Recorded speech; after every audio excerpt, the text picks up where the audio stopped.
మనం చూసుకున్నట్లయితే విశాఖపట్నంలో తీవ్ర కలకలం అయితే రేపిందనమాట. 2 కేజీల బంగారం, 287 సెల్ ఫోన్లు రికవరీ, బాధితులకు అప్పగించిన పోలీసు అధికారులు. సో మీరు ఇక్కడ చూసుకోవచ్చు, విశాఖ పోలీస్ కమిషనరేట్ పరిధిలో సెప్టెంబర్లో జరిగిన చోరీలకు సంబంధించి భారీ మొత్తంలో రికవరీ చేసినట్లు కమిషనర్ శంఖ బ్రత బాగ్జీ అయితే తెలిపారనమాట. 44 లక్షల విలువైన 287 సెల్ ఫోన్లు, 2.2 కేజీల బంగారు ఆభరణాలను రికవరీ చేసినట్లు వెల్లడించారు. మొత్తం 73 మంది నిందితులను అదుపులోకి తీసుకున్నామన్నారు.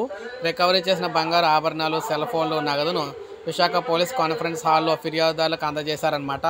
1.84 లక్షల నగదు చోరీలు కేసులను కేవలం 24 గంటల్లోనే ఛేదించి బాధితుడికి తిరిగి ఇచ్చినట్లు బాగ్జీ పేర్కొన్నారు. ఈ సందర్భంగా ఆయన మాట్లాడుతూ, గతంలో రికవరీ చేసిన వస్తువులను ఫిర్యాదుదారులకు తిరిగి ఇవ్వడానికి కొన్ని చట్టపరమైన నిబంధనలు అయితే ఉండేవన్నారు. ఇప్పుడు ప్రభుత్వ చొరవతో ఫిర్యాదుదారులు వాటిని వెంటనే అందించే వీలైతే కలుగుతుందని చెప్పారన్నమాట ఫిర్యాదుదారులకు. సో ఈ విధంగా విశాఖలో పట్టుబడ్డ సెప్టెంబర్లో జరిగిన మొత్తం అన్నిటికి సంబంధించి ఇంత అయితే నగదు, అదేవిధంగా నగలు అన్నీ కూడా రికవరీ చేసి లబ్ధాలకు అయితే ఇవ్వడం జరిగింది, అయితే ఆ ఫిర్యాదుదారులకు ఇవ్వడం జరిగింది.